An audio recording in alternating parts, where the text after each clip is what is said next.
People say to thee, have mercy, have mercy.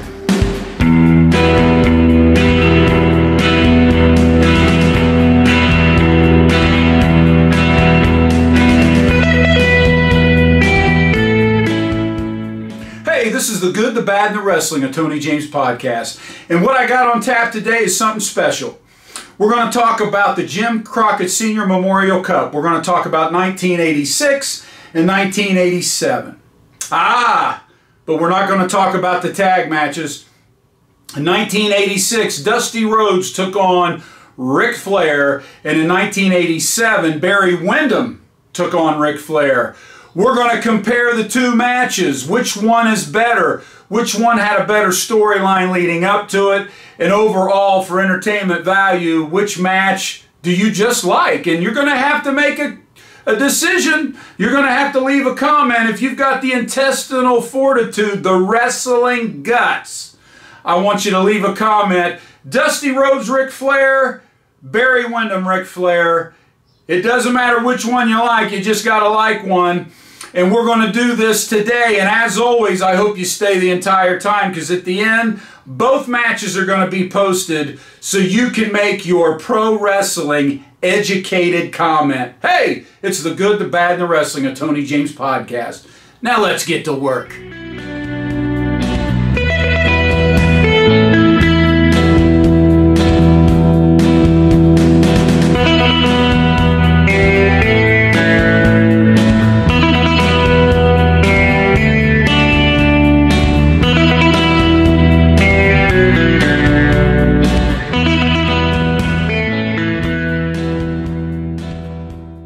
El Paso, Texas, Jose Sanchez boots. As for Demetrio, 682-551-1938. The only pair of boots you'll ever need. I'm going to tell you right now, you only need one pair, but after you get one pair, you're going to want to buy about 5 more.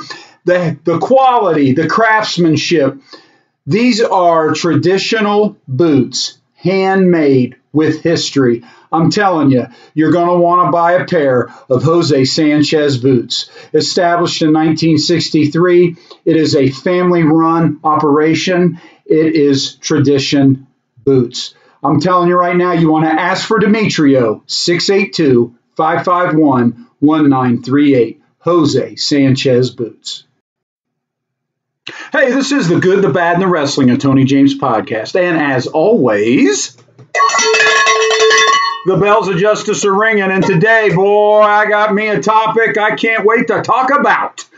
That is the Jim Crocket Senior Memorial Cup, 1986, 1987. I'm calling this the Crocket Cup Crossroads. So this is why. You've got Dusty Rhodes going after Ric Flair for the heavyweight title in 1986. You got Barry Windham going after the heavyweight title against Ric Flair in 1987. So what I want to do is I want to compare both those matches, and I'm hoping that you find it in your wrestling guts, that you leave a comment and you give me your opinion on which match you think. Not necessarily, I mean, I'm not saying one's better than the other in the fact that there was a bad match. I think they're both great matches, but at the end of the day, maybe if I can give you a little information about what leads up to it and why I call it the Crossroads, so to speak, maybe you can give me your opinion on which match you think actually turned out to be the best. And I want to talk a little bit about each tournament, and because I think Barry and Dusty had different vehicles moving around them at the time, a different machine behind them, and how they got there. And I think it led to a different outcome moving down the line of where they ended up. So with that being said, don't forget that we are on Spotify. Hit follow. You can find us at YouTube. Hit subscribe. Leave a comment, please. And as always, you can find me at Facebook under Outlaw Tony James. And I'm going to tell you, Instagram, you can probably find me out there. I'm not pushing Instagram too much. But you can find me on Instagram as well as Outlaw Tony James. So with that being said, let's talk a little shop, if you will. Put it, if you will. So Dusty Rhodes is going to fight Ric Flair 1986 at the Jim Crocket Senior Memorial Cup, April 19th, 1986. So we're going to talk about that one first and what set that up. So if you know, and you do know, right, that Dusty got into a huge feud. He's been feuding with Flair since 85, late 84 into 85. Then they attack him, break the ankle. He somehow gets it together and gets therapy and gets his foot fixed, and he gets the steel-plated white cowboy boot put on, and he goes after him, and he chases him down, and he's got a bounty on each one of their heads.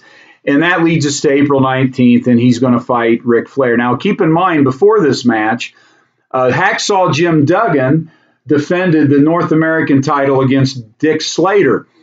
And you have the inaugural Crocket Cup. This was huge.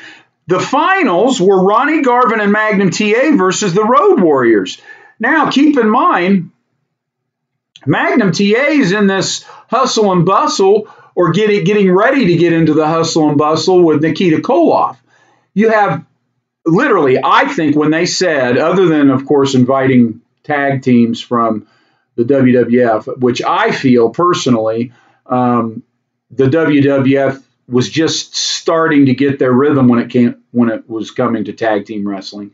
I do feel that the NWA had the corner market, or the market corner, depending on which way you're looking at it, in tag team wrestling. So this was a great opportunity. I thought it was a great idea, great concept.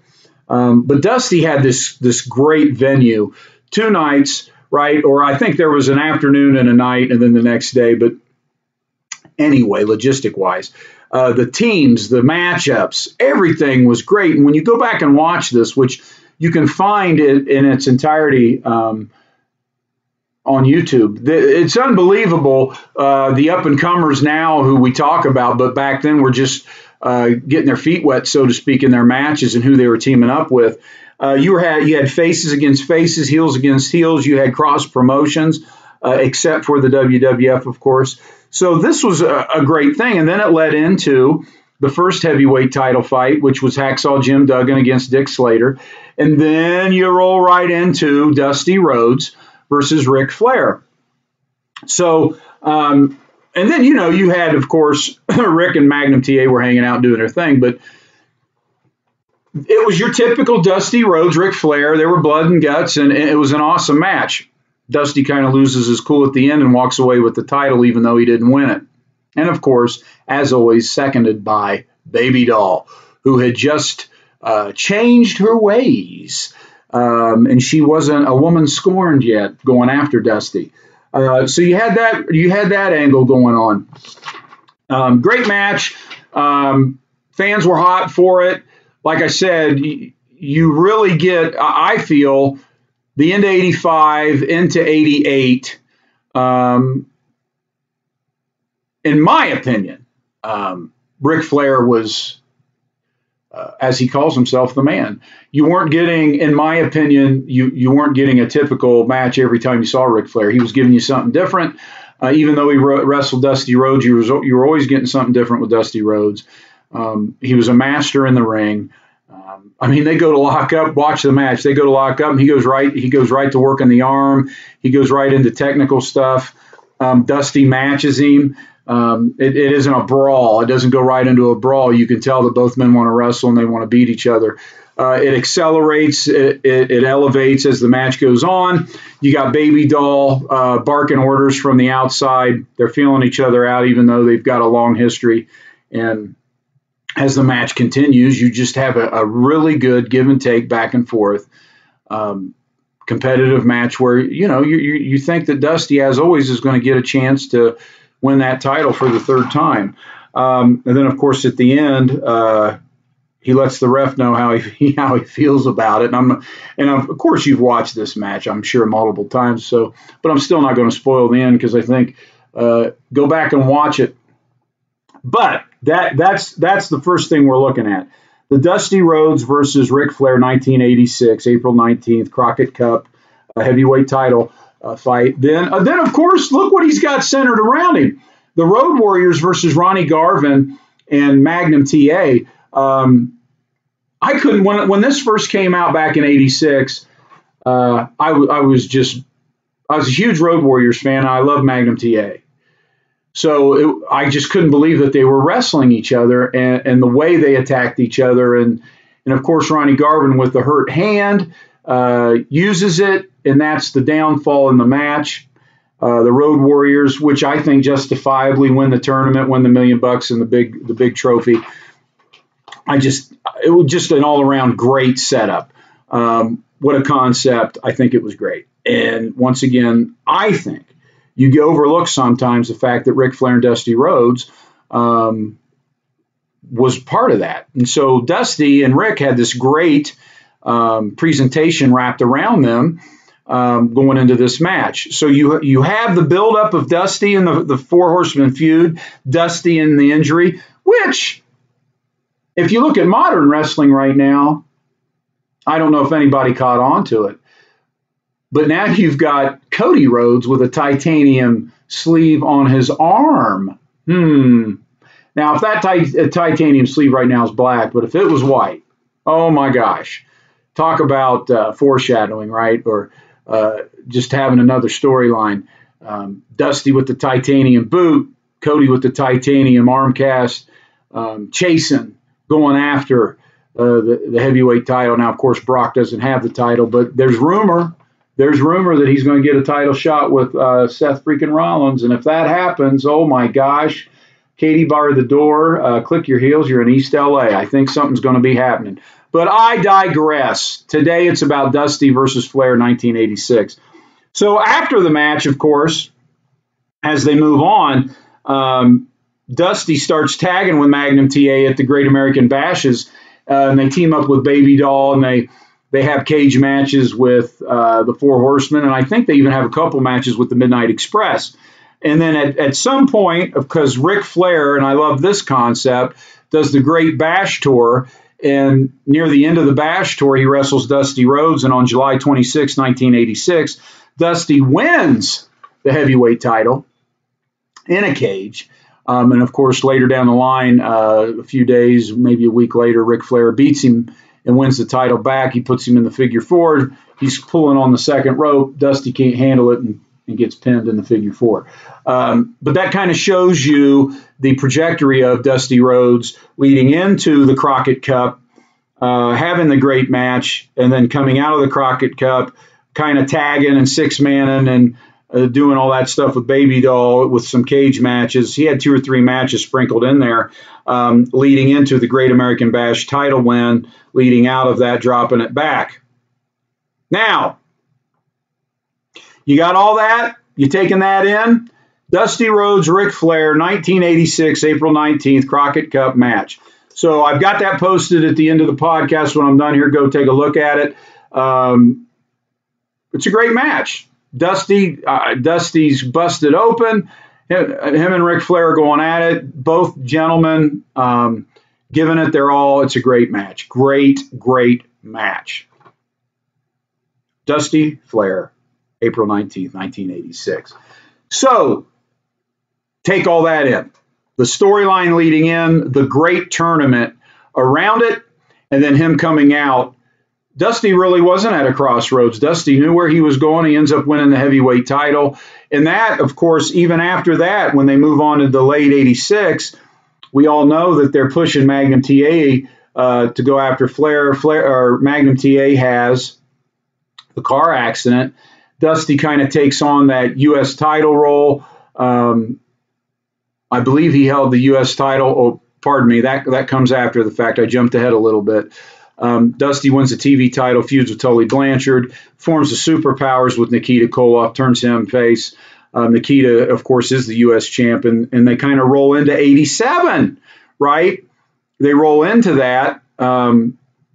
87 is, I believe, is when all that Nikita Koloff stuff takes off, because he saves the day for Dusty against who else? The Four Horsemen, and they form the Superpowers going into Crocket Cup number 2 in 1987.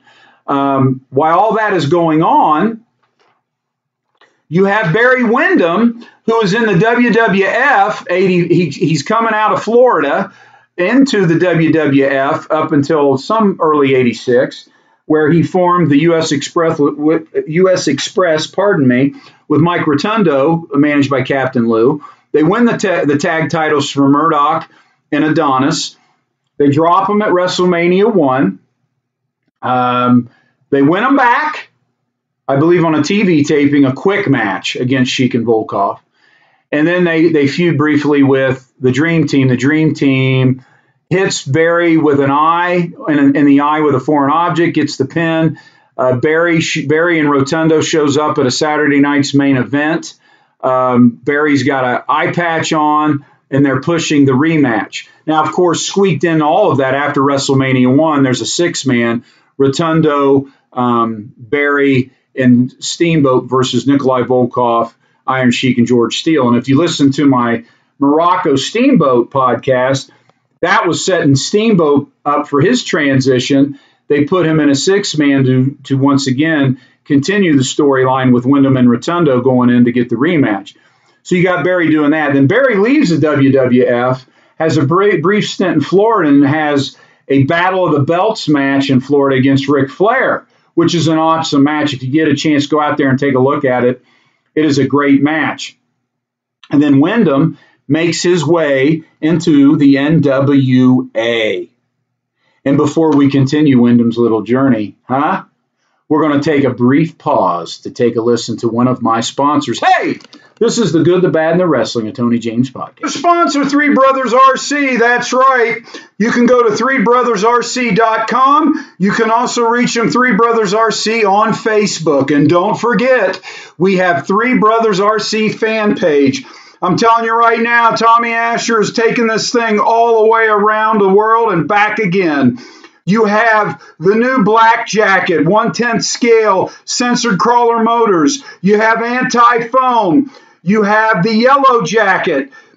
You name it, they got it. They are the end-all, be-all when it comes to RC products. Once again, I'm talking about Three Brothers RC. Catch them on Facebook at threebrothersrc.com. And don't forget their fan page, Three Brothers RC fan page. This is the quality in RC products. Hey, we're back. This is the Good, the Bad, and the Wrestling of Tony James podcast. As always, find us on Spotify, hit follow. Find us at YouTube, hit subscribe. You can find me at Facebook at Outlaw Tony James, and also you can find me on Instagram at Outlaw Tony James. So we finished up the summary of Dusty Rhodes leading into the Crocket Cup 86, and we kind of talked about where Barry Windham was as it pertains to leaving the WWF, going to Florida, wrestling for Battle of the Belts against Flair, and then coming into the NWA. When he comes into the NWA, they have the U.S. Tag Championship tournament where him and Ronnie Garvin win it on December 9th, 1986. Here's a side note, though. Dusty, and this is later found out through some shoot interviews with Dusty and Jim Cornette, that the tag belts were actually made for the Midnight Express because Dusty felt they should always have tag belts. However, they put them on Ronnie Garvin and Barry first, so I'm assuming we can make a wrestling assumption that they're giving Windham a push as he's coming in. And as we know, Ronnie Garvin is getting a lot of push. He's been getting a lot of push, and then here comes a big one, right? So Windham and Garvin lose the titles before the Crocket Cup in 87 to Koloff and Khrushchev, the same team they beat to win the titles. And then Khrushchev and Koloff are stripped of the titles, which makes sense because Khrushchev ends up going to the WWF and becomes one half of Demolition. But they get stripped, and then on May 16th, 1987, the Midnight Express pick up the tag belts. Of course, never really getting a clean victory over Windham and Garvin, but you got to keep in mind leading into the Crocket Cup, I believe, around that time, I want to say February maybe, the infamous Fireball. Cornette is suspended from TV and managing, and the team is fined $1,000 a day until they return the belts. Jim Crocket comes out and tells them this on a televised episode, and they put his hands on him, so they get fined another $5,000. And then going into the Crocket Cup, you would think that Barry and Ronnie would tag up. No. They put Ronnie with Jimmy Garvin because they start the Precious angle with Ric Flair, if you remember that. So where's Barry? out in no man's land. And this is why I call it the Crocket Cup Crossroads. Barry Windham is at a crossroads in his career already in the NWA. Proven himself in the WWF. 60 minutes with Flair at Battle of the Belts. He comes in, he's a U.S. champ. I'm a huge Barry Windham fan. He's great on the mic. I give him a 7.5 and 8. You know, when Flair and Dusty are at that 10 level, Barry Windham got better as time went on, of course. But Barry Windham just was so believable, such a great worker. So they're giving him this push. So what do they do with him? Well, you better have him on the freaking card, right? So they give him a title shot with Ric Flair at the Crocket Cup. Now, I think the Crocket Cup 86 is 10 times better than Crocket Cup 87. I know you got the whole superpowers. The Road Warriors get beat by the Express, done dirty. Luger and Blanchard tag. Iron Anderson tags with Kevin Sullivan. You got Dusty and Nikita as the superpowers. Dick Murdoch's pissed off. So they bring in a new Russian, Pietrov, I believe, but they tag Dick Murdoch with Koloff because Murdoch's hacked off at Dusty for not tagging with him. It's the return of Magnum TA. So if you remember back in 86, they had two heavyweight title matches. They had Duggan versus Slater, and they had Flair Rhodes. Instead, they do a tribute to Magnum TA, and they play the two cage matches. They play Wahoo McDaniel, Magnum TA, when Magnum TA beat him for the U.S. title, and then they have the I Quit match against Tully Blanchard. And then they show you before the finals, which is Tully Lex versus Nikita Dusty. They give you the Barry Windham Ric Flair match. Now, I call it the Crossroads because so many things could have happened here. I actually like the Barry Windham Flair match better than the Dusty Flair match. Barry Windham is this guy. I would have started grooming him as Magnum TA's replacement, knowing Magnum now is injured.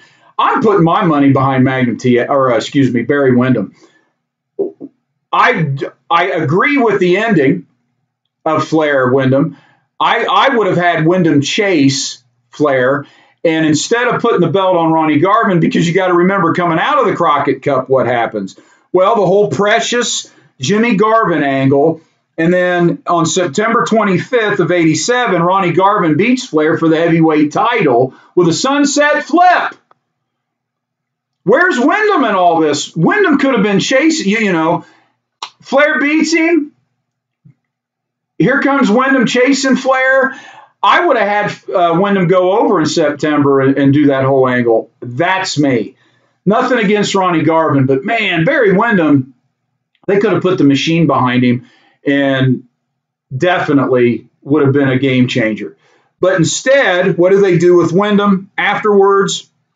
He wins a tournament, I believe, against Black Bart, and wins the Western States title on June 20th, 1987. And that title is kind of a part of the UWF because they changed it from the North American Championship to the UWF. If you remember, Terry Gordy wins it. Then One Man Gang wins it. And he leaves and goes to the WWF. So then Big Bubba ends up being the champ. Steve Williams beats him. Western States is kind of like their Intercontinental Championship, so to speak. And then they had that match between Steve Williams and Barry Windham. I believe it's Starrcade. I think it was Starrcade. It was just an awkward match, and they were vying for a #1 contendership, I think, against Flair. But I think that's where Windham gets crotched on the top rope when he goes over the top and gets counted out. I believe that's it. Don't quote me on it. So there you go. You got Barry. This match starts out with a handshake, not Ring of Honor. These two, like Windham, is still kind of new. He's still got that new wrestler smell to him, right? So Flair's showing, I got respect for you, but I'm going to whoop you today, and you're going to be beat by the master. Windham's like, son, I'm the man. Here I come. And that's how they played it. And, man, I'll tell you, the way Windham, his psychology and the way he moves around the ring is just unbelievable. And it's just a great match. Windham, in my opinion, did not have a supporting event around him like Dusty did in '86. When you watch, and it's out there, you can watch the highlights. I just wasn't as intrigued and as enthralled in 87. It was more NWA driven. You still had your Japan element. UWF was highly involved. They had a lot of hodgepodge tag teams put together. That was it wasn't as out there as 86 was. 86 was the sky was the limit, except for WWF. 87, it was almost like they reined it in. And of course, we know what it was. It was the return of Magnum TA. It was a superpower moment. It was all that. I get it. What gets lost in the shuffle, in my opinion, is the Windham Flair match. So I'm picking Windham Flair over Windham Dusty. Or excuse me, Flair Dusty. See, I got Windham on the mind here. So great match. And then going out of it, what's a little disappointing for me is that they give him the Western States. He ends up dropping the Western States to Larry Zbyszko. And then, of course, we have the ultimate turn, right? Windham turns on Dusty, joins the Four Horsemen, which in hindsight is a good idea because everybody ends up leaving anyway. And then at some point, Windham, I believe, the Great Muta ends up winning the NWA. They called it the International title. But Windham ends up winning the NWA Heavyweight Championship, only to drop it to Ric Flair later, which frustrated the heck out of me. I believe that happened in 93. I feel this was the Crossroads. I think if there was a time for the NWA to still compete, do their thing, because you got to remember, this was during WrestleMania 3. This was a couple weeks after WrestleMania 3. The whole Andre Hogan build-up in 87, I just think they had a chance to come out of that tournament. I just think that the Nikita angle was short-lived. I think I'm betting my money on a long-term angle with Barry Windham on this one, because look what the angle did to Nikita after the superpower thing wore off. Nikita was done. Nikita went from a monster heel, a great turn, and they switched him here back and forth later on, but after the initial turn and they were done with him, Nikita was just out there. And I know he had some personal things going on, but if you could go back, I'm putting my money on Barry Windham, and I'm chasing Flair with Barry, and I'm putting the heavyweight title on Barry, at least briefly, to give a tester run and to see it, because now you could recreate the Dusty Ric Flair saga with Barry Windham. Just excellent match. So take a look at that one. I've got that posted too. Before we get in to that, I've got one more nice sponsor break here I want to get to, and then we'll wrap this up and get you to the matches. This is The Good, the Bad, and the Wrestling, a Tony James podcast. And finally, Southpaw Boxing Club, 740-973-4869. You can look them up at southpawboxingclub.com. I'm telling you, it's time. It's your time. It's time to get in shape. It's time to begin the rest of your life. And whether you're looking to get in shape, stay in shape, they even have kids classes. There's nothing wrong with getting ahead in life. And Southpaw Boxing Club is the place to do it. Once again, that is southpawboxingclub.com, and you can also find them on Facebook, Southpaw Boxing Club, Hilliard. Okay, we're back. The Good, the Bad, and the Wrestling, a Tony James podcast. So, what I want you to do, I want you to put your wrestling caps on, and I want you to dig down deep intestinal fortitude, like I said, the wrestling guts. And I want you to take a look at Flair, Dusty, Windham, Flair. We're not going to argue the fact that they're both great. They're both great. You got to pick one. You know the angles. You know what one had to work with and one didn't. I know I'm tilting the board here because I'm a big Barry Windham fan, and I really like the match with Flair. But all the information I gave you, now you got to make a wrestling decision here. Which match are you going with? 86 or 87?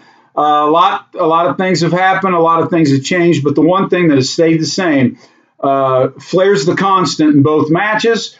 Excellent worker. He's the man. He'll tell you that because he is the man.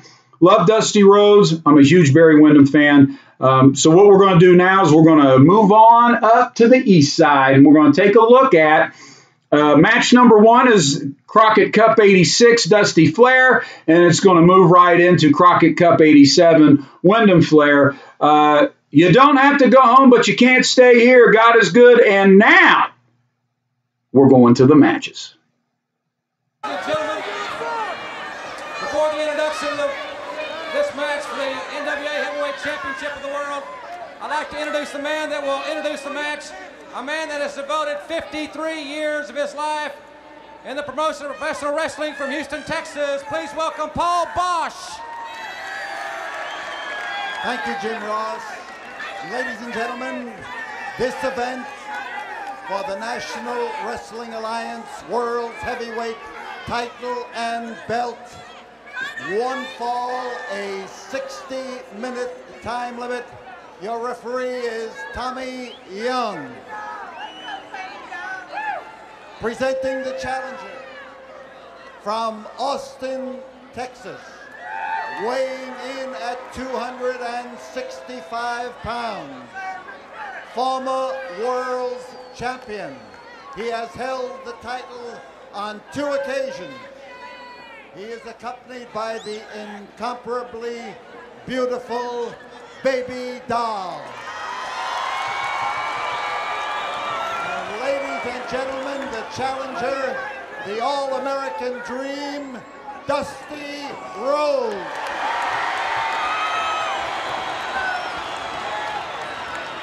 And in the opposite corner, from Charlotte, North Carolina, weighing in at 243 pounds, the heavyweight champion of the world, holder of the National Wrestling Alliance belt, Nature Boy, Ric Flair.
Dusty, wear him down.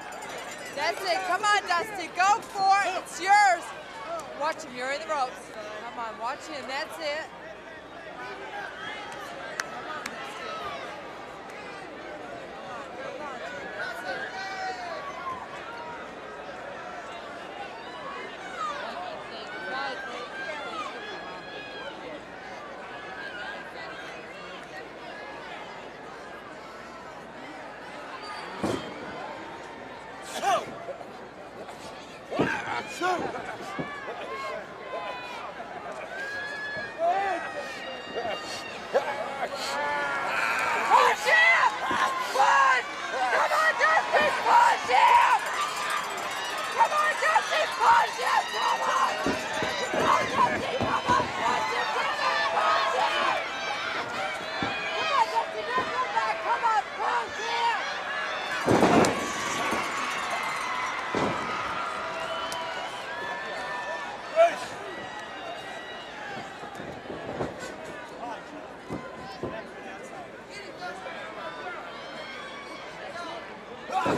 Watch the tights, damn it! 5 minutes going by.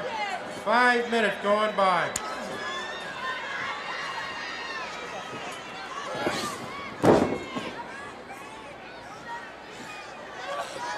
Watch it, Dustin! Watch him! Dustin, you gotta watch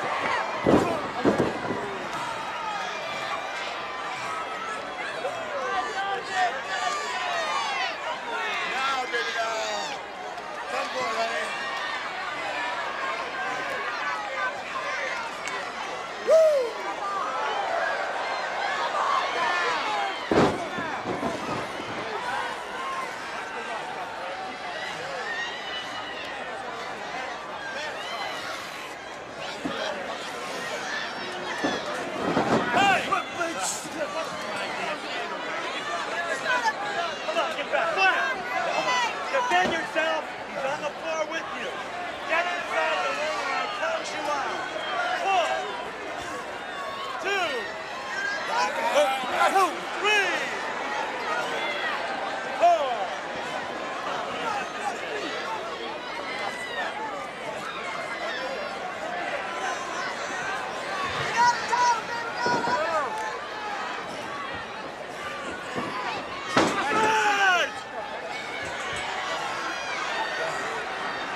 Going by.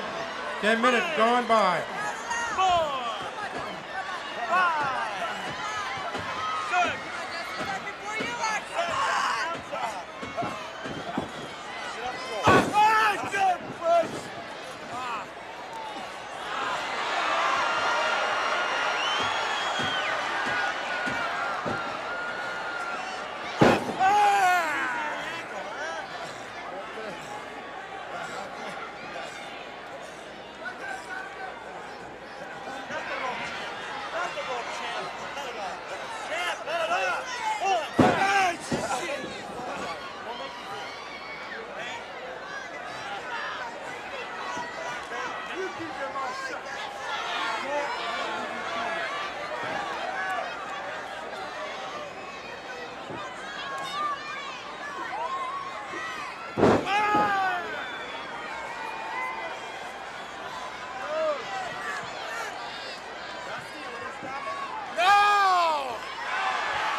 15 minutes going by. 15 minutes going by.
20 minutes going by.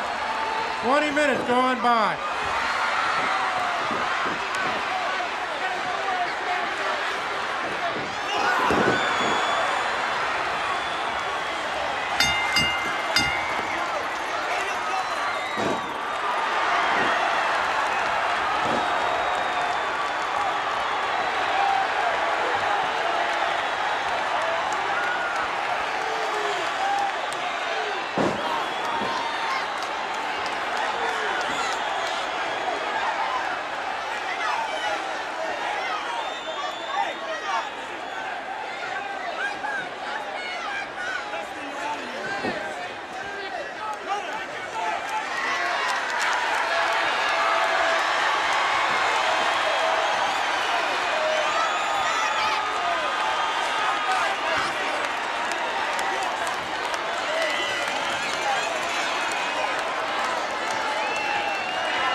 Ladies and gentlemen, winner by disqualification and still world heavyweight champion Ric Flair.